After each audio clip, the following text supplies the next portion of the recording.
బసవ కజ్జం తయారు చేసుకోవడానికి కావాల్సిన పదార్థాలు: గోధుమ పిండి, బెల్లం పొడి, చిరోంజి, కిస్మిస్, జీడిపప్పు, యాలకుల పొడి, నెయ్యి మనకు కావాలి. పొయ్యి మీద ప్యాన్లో నీళ్లు వేసి పెట్టేసానండి. నీళ్లు మరుగుతూ పెట్టాయి. ఇప్పుడు మనం ఫస్ట్ ఏం చేయాలి అంటే గోధుమ పిండిని ఒక బౌల్లో తీసుకున్నాను, కొంచెం పొడి పిండి పెట్టుకున్నాను, కాస్త ఉప్పు వేసి చక్కగా పిండి తడుపుకోవాలి. చపాతీ పిండి ఎలా తడుపుకుందా అలా తడుపుకోవాలి.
ఇలా చపాతీ పిండి కలుపుకున్న తర్వాత ఒక పౌర్ దగ్గర పెట్టుకొని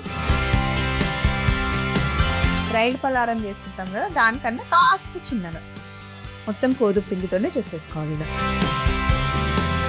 ఇది చేసుకోవడానికి టైం పడుతుంది. మిగతా ప్రాసెస్ అంతా ఈజీ. చిన్నపిల్లలైనా సరే, పెద్దవాళ్ళైనా సరే, లేదా ఫ్యామిలీలో అందరు కూర్చొని చక్కగా ఇలా బాల్స్ చేసేసుకుంటే ఇది ఆరిన తర్వాత కూడా మనం చేసుకోవచ్చు.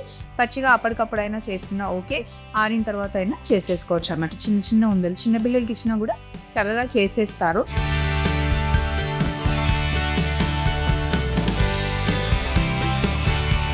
ఇలా అన్ని చిన్న చిన్న ఉండలుగా చేసేసుకోవాలన్నమాట. ఉండలు చేయడం ఒక్కటే మనకి పని, కానీ మిగతా అంత ప్రాసెస్ ఈజీ అండ్ చాలా టేస్టీగా ఉంటుంది.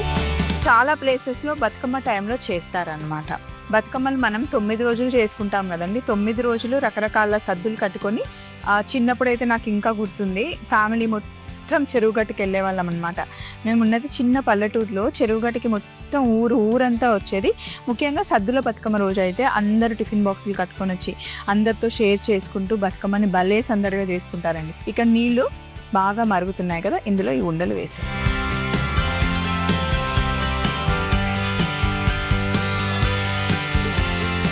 మనం గోధుమ పిండితో తయారు చేసుకున్న చిన్న చిన్న ఉండలు ఉన్నాయి కదా, ఇవి నీళ్ళల్లో ఉడకాలన్నమాట.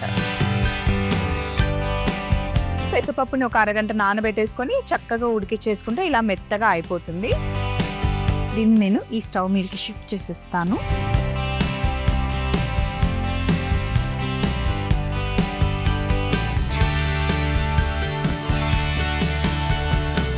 పొయ్యి మీద ఒక గిన్నె పెట్టేసి ఒక 4 టేబుల్ స్పూన్ల నెయ్యి వేసుకో.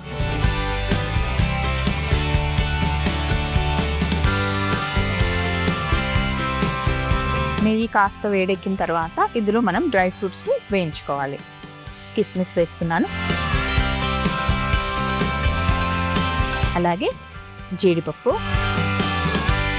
ఎప్పుడైనా సరే నెయ్యిలో డ్రై ఫ్రూట్స్ వేయించేటప్పుడు మటుకి కాస్త చల్లగా ఉన్నప్పుడే వేయాలండి. మొత్తం వేడిగా అయిన తర్వాత వేస్తే పైన ఏమో నల్లగా అవుతాయి, లోపలేమో పచ్చి పచ్చిగా ఉంటాయి డ్రై ఫ్రూట్స్. ఇందులో మీకు కావాలి అంటే బాదాం వేసుకోవచ్చు, ఖర్జూరాన్ని నానబెట్టేసి చిన్నగా కట్ చేసి వేసినా కూడా బాగుంటుంది.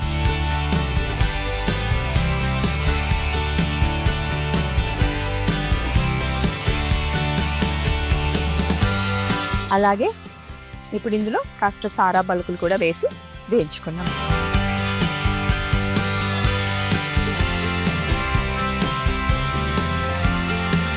కీర్లో సారా పలుకులు వేస్తే బాగుంటుంది. ఈ మిగిలిన నెయ్యి ఉంది కదా, ఇందులో బెల్లం పొడి వేసేసాను. అలాగే కాస్త నీళ్లు వేసుకోవాలి. బెల్లం మునిగేంత వరకు నీళ్లు వేసుకోవాలి.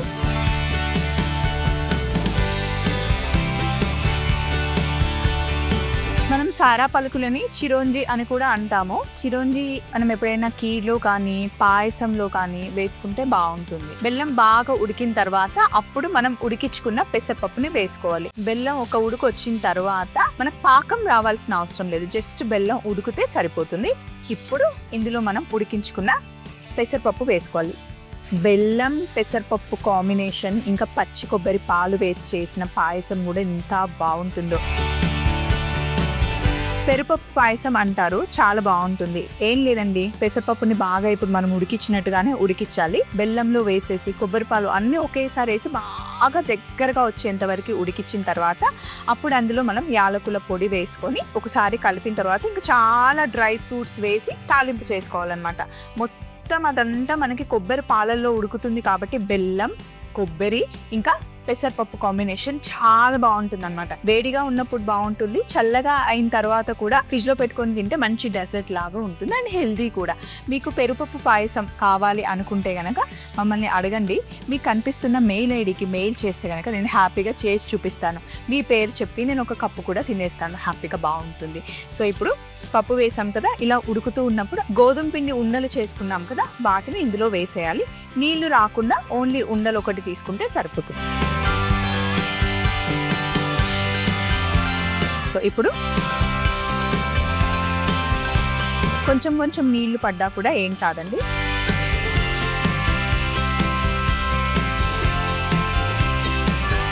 కొంచెం నీళ్లు వేస్తున్నాను, మరీ చిక్కగా అవుతే బాగుండదు కాబట్టి ఇప్పుడు బాగా కలిపేసుకోవాలి. పెసరపప్పు, బెల్లం మధ్య మధ్యలో ఈ ఉండలు తగులుతూ, గోధుమ పిండి ఉండలు మటుకి మంచిగా ఉడకాలండో, లేకపోతే కడుపు నొప్పి వచ్చేస్తుంది. బాగా ఉడికిన తర్వాతనే వేసేసుకోవాలన్నమాట. యాలకుల పొడి యాడ్ చేద్దాం. ఏ స్వీట్ చేసినా యాలకుల పొడి వేస్తేనే బాగుంటుంది. వేసిన తర్వాత ఇంకొక 5-10 నిమిషాలు బాగా ఉడకాలి. చిన్న మంటలో పెట్టేస్తాను. ఇవన్నీ తీసేసి ఫైనల్ బౌల్ మనం రెడీగా పెట్టుకుందాం. స్టవ్ ఆఫ్ చేసిన తర్వాత ఇందులో మనం సగం డ్రై ఫ్రూట్స్ వేస్తున్నాం. ఇంకా మిగిలినవి మనకి గార్నిష్కి కావాలి. వేసేసి ఒక్కసారి మిక్స్ చేసేసాను. ఇలా చిక్కబడాలన్నమాట.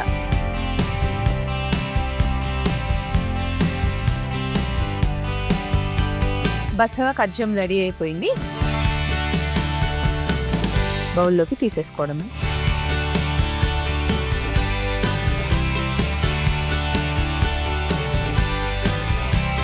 మామూలుగా అయితే బసవ కజ్జం ఇలా గోధుమ పిండితోనే చేస్తారు. మీకు కావాలి అంటే సేమ్ కాంబినేషన్ లో మీరు మనం చేసిన చిన్న ఉండలు ఉన్నాయి కదండి, అవి మీరు బియ్యం పిండితో చేసినా కూడా కాంబినేషన్ బాగుంటుంది. పెసరపప్పు, బియ్యం, బెల్లం కాంబినేషన్ తో. ఇందులో మనం అస్సలు పాలు వేయలేదు.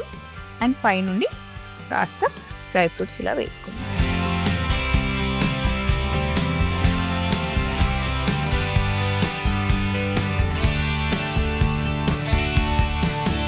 బసవ కజ్జం రెడీ అయిపోయిందండి. బసవ కజ్జం తయారీ విధానం: ముందుగా ఒక బౌల్లో గోధుమ పిండి, ఉప్పు, నీళ్లు పోసి పిండిని బాగా తడుపుకొని చివరగా కొంచెం నెయ్యి వేసి బాగా కలుపుకొని చూపిస్తున్న విధంగా చిన్న చిన్న ఉండలుగా చేసుకోవాలి. ఇలా చేసుకున్న ఉండల్ని మరుగుతున్న నీళ్లలో వేసి బాగా ఉడకనివ్వాలి. ఈలోపు ఒక గిన్నె పెట్టి నెయ్యి వేడి చేసుకొని కిస్మిస్, జీడిపప్పు, సారా పలుకులు వేసి వేయించుకొని బౌల్లోకి తీసుకోవాలి. అదే వేడి నెయ్యిలో బెల్లం పొడి, కొద్దిగా నీళ్లు పోసి ఒక ఉడుకు వచ్చిన తర్వాత ముందుగానే ఉడికించి పెట్టుకున్న పెసరపప్పుని కూడా వేసి కాస్త ఉడికాక అందులో ముందుగా మనం ఉడికించుకుంటున్న గోధుమ పిండి ఉండలు కూడా వేసి యాలకుల పొడి వేసి బాగా కలుపుకొని చివరగా వేయించుకున్న డ్రై ఫ్రూట్స్ కూడా వేసి స్టవ్ ఆఫ్ చేసుకుని బౌల్లోకి తీసుకుంటే ఎంతో రుచికరమైన బసవ కజ్జం రెడీ.